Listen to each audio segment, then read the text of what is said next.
18 months ago, Kanisha was struggling with heavy barbells, struggling to unlock RX gymnastic skills, and struggling to fuel for high performance.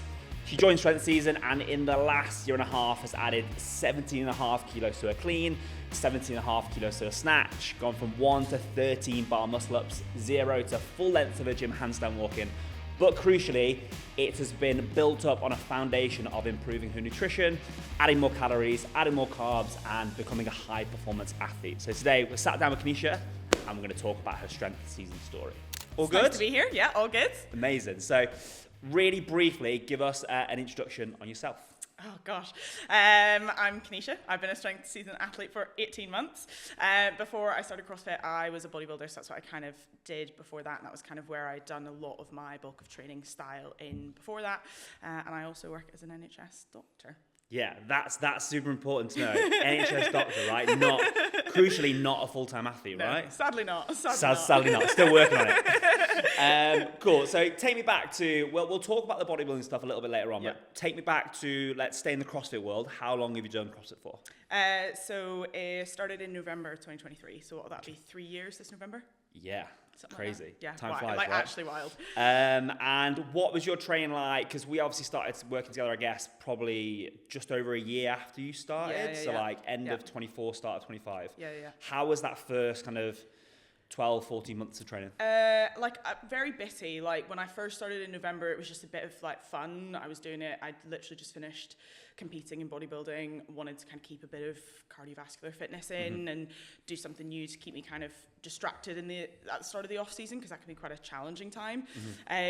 Started as like 1-2 classes a week, and then 3 classes a week, and then just increased from there. And so I was primarily pretty much doing classes, but doing a bit of my own just work, or before and after classes to try and develop other skills that we maybe weren't covering as much. Cool. And was the extra stuff you were doing just kind of from the coaches there, or stuff that you came up with yourself, or stuff you need to work on? A little bit of both. Like we had a couple of gymnastic classes and weightlifting classes in the week in our gym, so I was taking a little bit of the skills and drills from there, but also just like I was a dancer when I was really young, so I, for the most part, I'm a bit of a see it, teach myself it kind of girl, so I was doing a bit of that on the side as well. Cool. And I guess like, obviously we started speaking and you started coaching in like December 24, January 25. Yeah. What were like the frustrations you had that made you think, do you know what, maybe I need to hire a coach?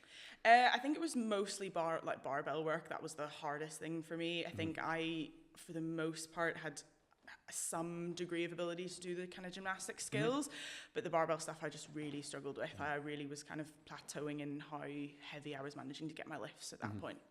So you were training super hard, kind of trying to get stronger. Obviously I had a background in bodybuilding, which is, it's like adjacent to strength training, but like not strength training, right? It's trying to get big and lean. Yeah. But strength was the thing that was holding you back from competing in the areas that you wanted to do. Yeah, cool. Pretty much.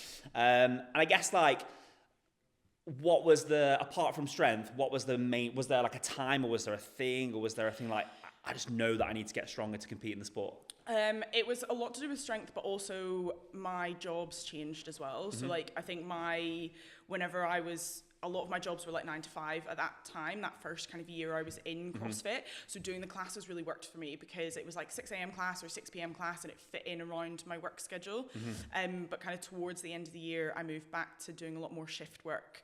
And therefore I knew that I was going to be able to fit a lot more of my own training in. And I was like, well, why not make more use of this time and actually get a structured program to follow out with the classes? Yeah, so like, brand new to CrossFit, like in the first year, no idea what you're doing, so the classes are perfect, right? You've got like coach in front of you, take you through a strength section, a gymnastics section, a workout, make loads of gains, but work change, shift changes, struggle maybe to make them, but still wanted to have the structure of a coach, a program, and someone to help you get better. Cool. Yeah. And then I guess like, what were you nervous about? Anything about signing up with a coach? Did you have a coach when you did bodybuilding back in the day? Yeah. There was nothing that like for me made me nervous, because like I've done it. I've done it before. I had one coach for pretty much the whole 4 years I was doing bodybuilding, except for just like a little bit at the end. And so like it was nothing new to me, and the coaching that I had done before had all been online coaching anyway. Okay, so cool. I had never really, like I had in person sometimes when I was in Aberdeen, but I had to kind of go out of my way to meet that coach and see them and check in with them, which I had no qualms doing. Like I love that, and I loved that was an option. But it was never something new to me. I think it's just, there's so many out there. That was the bit that was difficult, was like honing in on who to pick or which way to go. Cool.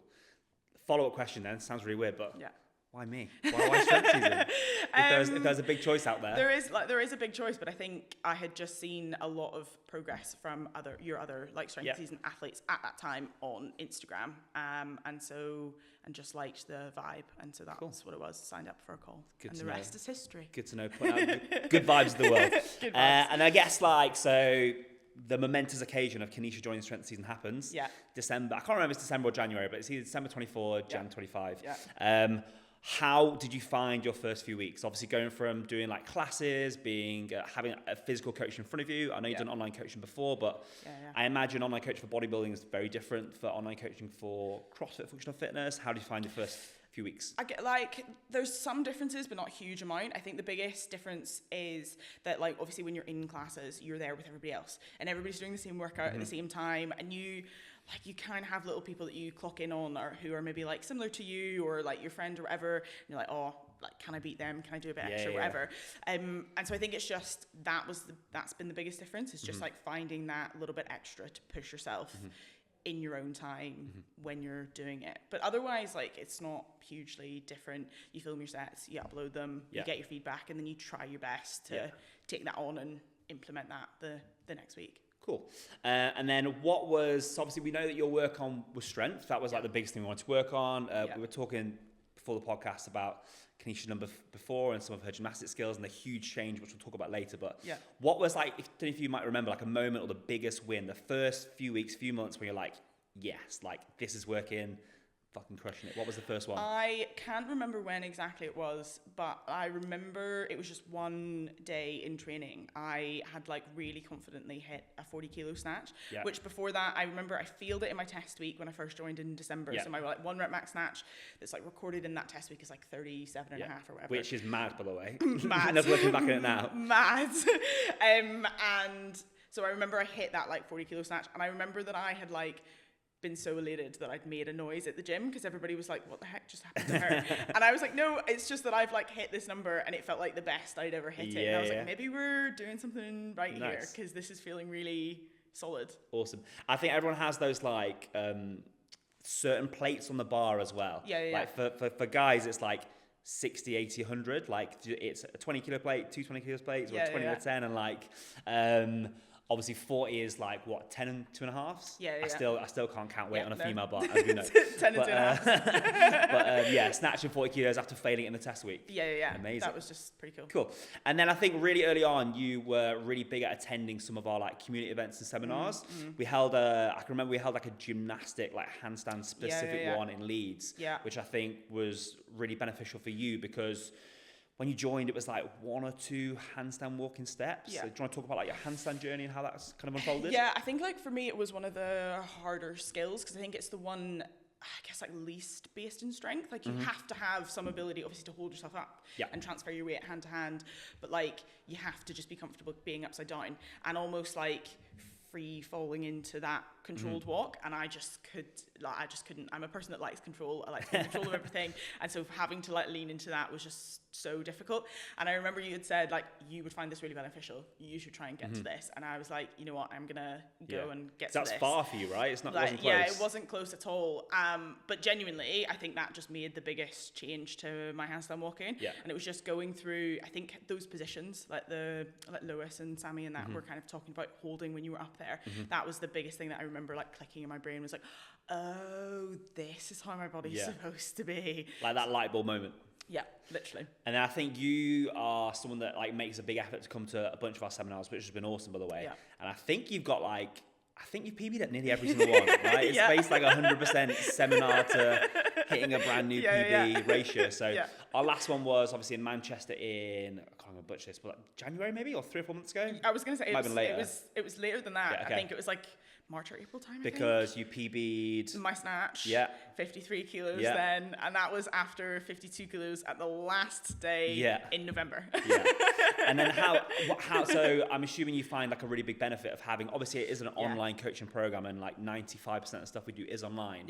How do you find having those like in-person community days and like the community side of it? Like really great. Like I said before, like there's something nice about a class environment. You've got people there to kind of push you and like help you out in different ways and stuff. And I also think that like it's just nice to hear from other people what works for them, because sometimes a different cue from somebody else might help you a little bit more than something that you've been thinking about before or that you've been doing before. At the last day I PB'd my snatch at 53, but I'd actually fielded it before that. And it was Tash that had come over to me and she'd been like, don't rush it, sit in that squat and then stand it up, and then I hit it on that next lift. So sometimes it's just, you know, you're in a room full of people that obviously have a different way of thinking. It's just like taking bits and pieces from everybody, which is 100%. Cool. It's funny because I think people think obviously online coaching, the name is that like you'll basically never see your coach, never do stuff in person, never kind of like have that community feel. And I always try and sell to people saying like, hey, our community is fantastic, and it's, even though you're in your own gym doing your own thing in open gym, there are other people that are like cheering for you forward. Yeah, absolutely. And the big one for me is also competitions. So like prime example is we're going to Marbella this year. Obviously you're one of the athletes competing. I think now there's 9 of us, which is all really cool. So like across those 3 days competing, all different categories, you've got people competing, and like you've got kind of got this like friendship group and community without you having to, you know, some people will be going out by themselves potentially, and it's really cool to have those people kind of support you, even if they don't know you, but they've seen your name in the chat. Does that make sense? Yeah, totally. And even like across like WhatsApp and Instagram and stuff, like a lot of us, I think, have like formed friendships and always like make a point to like each other's stuff and like celebrate everybody else's wins, which I also think is just nice. Makes a big difference, doesn't it? I think like you can, sometimes our sport is so like brutal that you can be in the corner of open gym like by yourself being like, why am I not making this lift, or why can't I do X, Y, Z? And to have that support network of not just me as the coach, it's like like your peers almost. It's really cool. Like when you send in like this has been my day at the gym, and then that's followed up by like 3 other people that have fielded all their lifts at the gym. It's like, oh, it's not just me. I think like you've got to, CrossFit is just the nature of like failing your way to success, isn't it? And I think people think that if they miss a lift or miss a skill, it's like the end of the world, but you know, as we know, it's how you get better, right? Prime example being like your first handstand walking steps, which we were talking about earlier, of like 2 steps, fall down, 2 steps, fall down. And now it's just, if you kicked up, you could walk across this whole studio, right? Cool. So I think just to wrap up kind of the breakthroughs and wins side of things, the start anyway, what do you think was the main driver as to like getting you towards those wins? So like, I think people gravitate to different areas of the coach, and like to put a couple out there, it would be like maybe the video analysis and get your lifts looked at week on week, the programming, the structure, the community. If you could pick one, which you think helped you the most? Probably feedback. Like that is probably what helps me the most. Like I'm somebody that generally I like to think I'm relatively quite coachable. So I always, I remember at the beginning specifically, I would like actually sit with my like notes app open, and I'd be like, oh, this was like what I was missing here, or this is what I was missing there, or this is what we need to work on, or this is what I need to think about. And I would like jot that down, and then the next week go back and like look at it when like snatches come up or whatever, think about like, you know, I'm not triple extending the whole way through, so then I would be like thinking about that then the next week. So I'll say feedback. Cool. So like the fact that you get like obviously high quality video analysis every single week, or your lifts actually looked at, because I think you'd be surprised in like the online coaching world, and obviously I don't know how every single coach runs their company, but that's like not the norm, I don't think, within a lot of coaching stuff. Like I guess bodybuilding is different, but probably wouldn't have had too much video analysis in the bodybuilding world, but not I imagine that's hugely. Because it was more about how you were looking. Like at the end of the day, it didn't really matter how you were lifting the weights as much, as long as like your look at the end of the day was oh, that's how we're supposed to look, so it doesn't really kind of matter. But like I am a bit of a perfectionist, so I was, if there was anything I know, shock horror, so if there was anything I was like concerned I wasn't lifting well or whatever, I would always send videos for feedback, but it wasn't necessarily like the absolute standard, because it's like it doesn't really matter how you're lifting it as long as you like look X, Y, Z. And then on to bodybuilding life. So obviously pre CrossFit, you were in like the bikini world, right? You're gonna have to educate me, because this is what I know nothing about. There's like a lot of different classes, kind of like bikini, figure, wellness is like a big one coming through now, particularly for women, and then you're like physique bodybuilding is like right at the top end, like that's most muscular, most lean. So I was like figure class. So the goal for that basically is to have like a bit of an X frame, so like big wide back at the top, and then kind of like bigger legs at the bottom, but you were supposed to be quite well proportioned, as opposed to some of the other classes where like legs are a bit more of a factor. The ironic thing is that you've got a bigger, wider back now, right? Yeah, pretty much. And I think like what's super important when we talk about Kanisha's wins in a minute is that it's been like propped up on a foundation of nutrition, because I think the big differences between those worlds, obviously it's kind of aesthetics and performance, but it's diet, it's macros, it's calories. And I think if you have to talk about it, you're obviously someone that was like a much more small, you're a smaller framed female athlete anyway, but also was in a world of like, I need to be lean to look on stage, and underfueling to a world where, right, to chase performance, I need to eat more. So I think like, whenever I started bodybuilding, that was like 2019. And it was mostly, I was using it to kind of like just help me gain weight. I had kind of relapsed back into an eating disorder, and was using the gym to just help me put the weight on that I needed, in a way that was just healthy, rather than just kind of like eating for the sake of eating. Like, it just mentally, it helped me a lot more. So started it in 2019, and for like a while it was good, because like you're in your off season, you're eating, you're gaining weight, you're like feeling pretty good, you're getting really strong, and then you go into prep, and like I'd done a diet before to kind of prep for this, to check like mindset wise and everything, and I'd felt really good.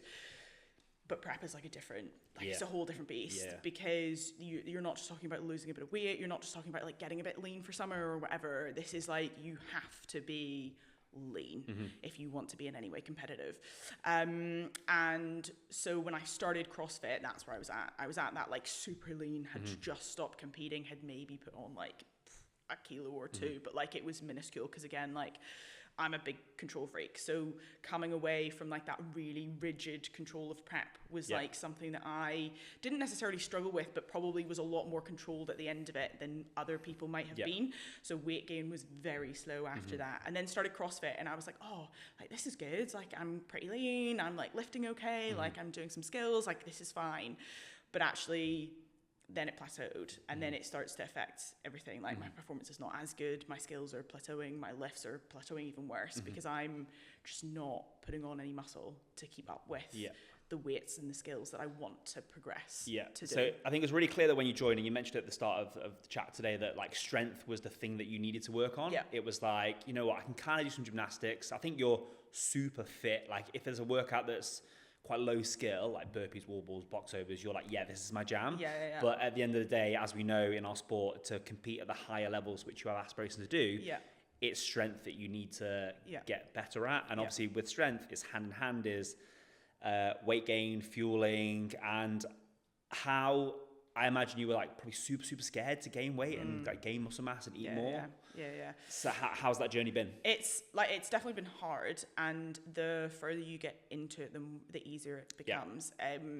Like your brain has a way of just worrying about everything that it doesn't really know, and especially whenever I was bodybuilding and whenever I was at the heavier end of my off season, like you feel uncomfortable, like you're not doing anything other than weightlifting and maybe doing some steps or whatever, but you're eating loads. And I remember having to like force feed food a lot of the time, because the goal is to get big, and particularly for natural athletes, like you have to put on good size to then have the size there when you lean out. And so I think was very resistant because of that, because I'd felt so uncomfortable at that time. I was really worried about feeling that uncomfortable again, and I was really worried that being heavier would affect my gymnastic skills as well. Which it hasn't, right? Which it didn't, like. But like, it's not, that is totally a thing as a coach that I see loads of people come to me with, especially like smaller statured females and guys, and I'm like, you would get better at your gymnastics and your fitness and your performance if you put on weight and size and muscle mass. And I think people are so resistant to it because they're kind of, oh, but gymnastics is a bodyweight movement, so if I weigh heavier, I'm not going to be able to move as well. But I think you're 100% a testament to that just not being true. I think because like you're not going to not train those things as you go. Like we have never not done strict strength gymnastic work. We have never not had gymnastics movements in the programming.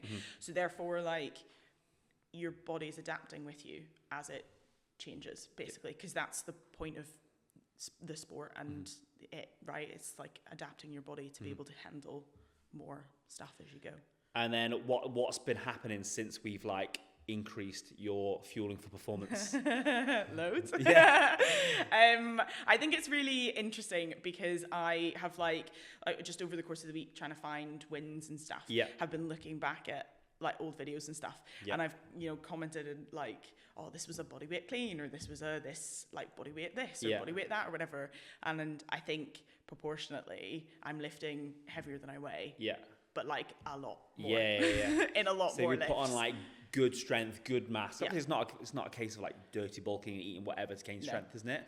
And I think the interesting thing is it's been a slow journey. It's been a long journey. Like we worked together for 18 months now, and we're still at not the end of that journey, but it's so clear to me but you don't know until you know, right? That there's evidence between we increase your calories, we increase your carbs, we ate a bit more, and the lifts followed and exceeded that fueling. And I think we've spoken about that before, like having that evidence to back it up, right? Like that's essentially what we're doing, and that's what we have been doing.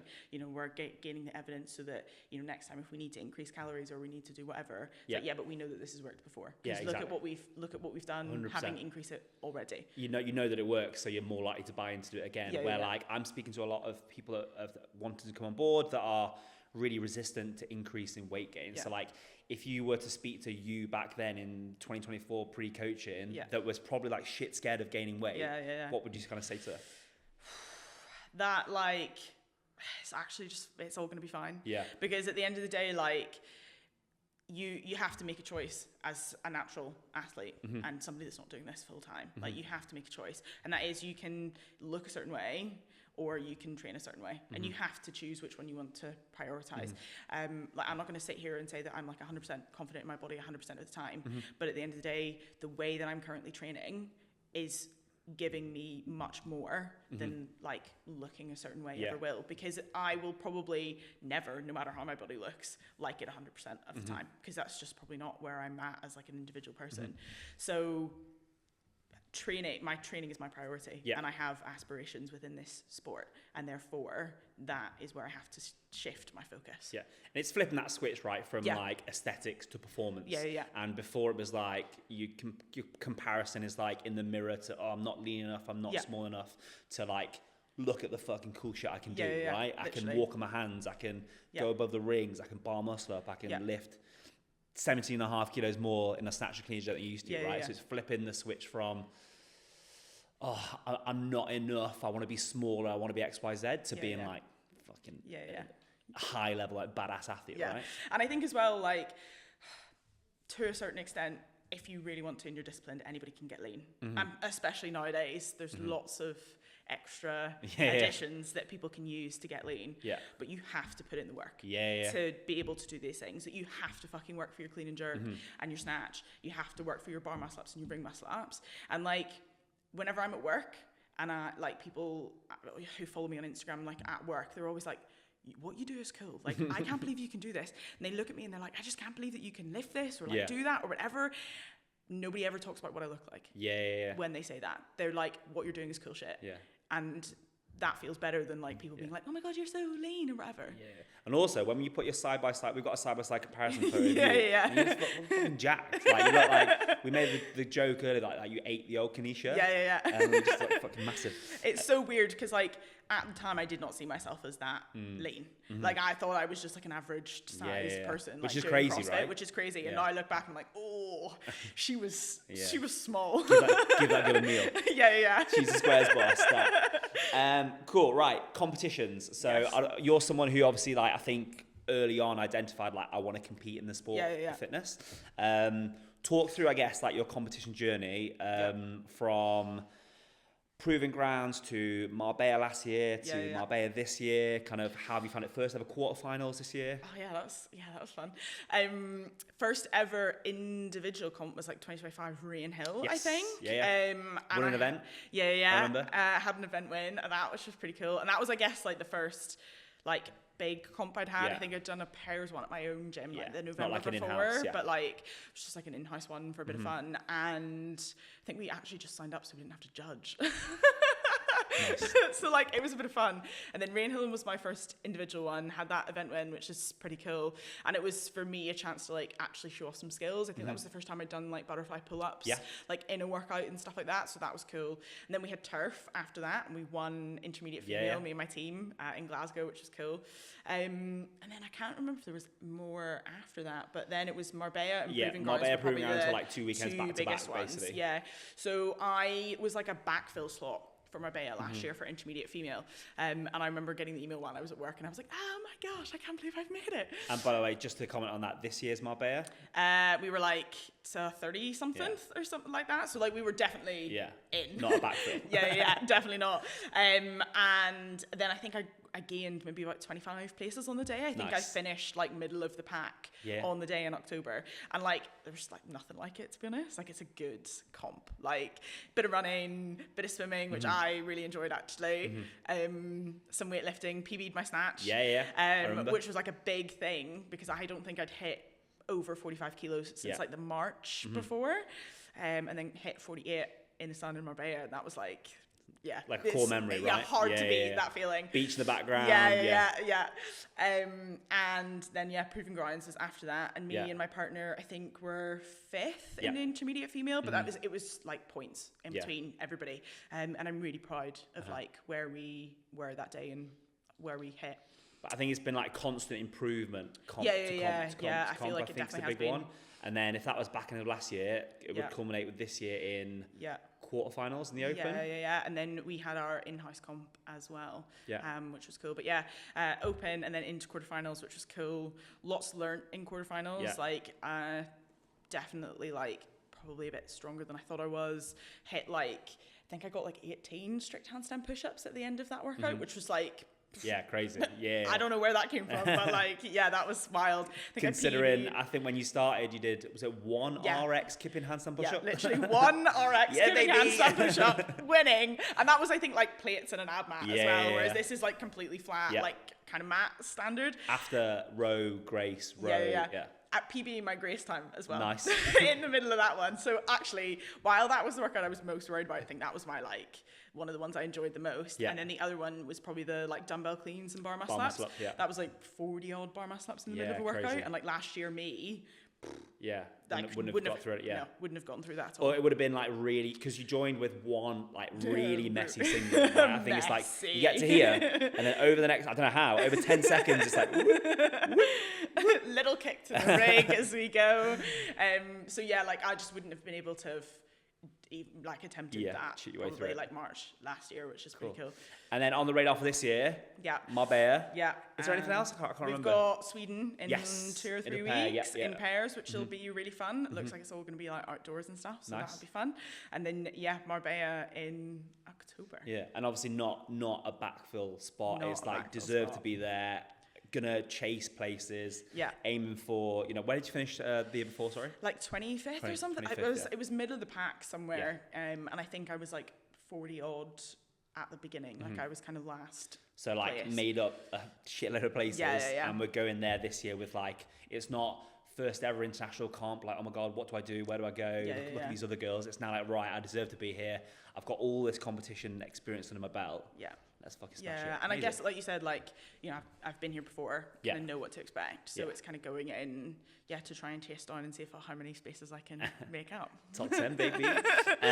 Cool. And I guess I've got the next thing to talk about is the results, but you have to be aware that we've got a time cap today. So we can't be on this for too long, but let's go headline results from your 18 months of Strength Season online coaching. So test week, 37.5 kilo snatch to 55 kilo snatch, and that was May this year, in-house comp. 57.5 kilo clean, like couldn't even get the 60 up on test week, to 75 kilo clean. Crazy. And then a 57.5 clean and jerk to 73 power clean. Nice, and jerk, which again was recently when we were in Glasgow. A few weeks ago. And then 0 to like 16 meter handstand walking. But I think even cooler than that, like last weekend, 25 foot unbroken 16 times across it's the repeatability, the middle of a workout. Like that was pretty cool. And I think 0 to 13 bar muscle ups is also a big number. And then last one, promise, first ring muscle up. first ring muscle up, maybe. You're not going to beat that feeling. Yeah, no. I think it's the muscle ups that people chase, isn't it? Yeah. Like, I still remember when I started CrossFit, it was like, I just really wanted that fucking ring thing. I've seen like, there's this guy called Rich Froning who does these cool ring things. And everyone's like, I want to get one, How did that feel to get your first ring muscle up? Like, unbelievable. I was actually like, the video was funny and everyone's like, were you like crying or like what happened? And I was like, I was so shocked that it happened that I literally couldn't believe it. So I think the audio is like still in it because it's just like, I genuinely couldn't believe it had happened. And as easily as it had felt, I was like, there's no way that was me.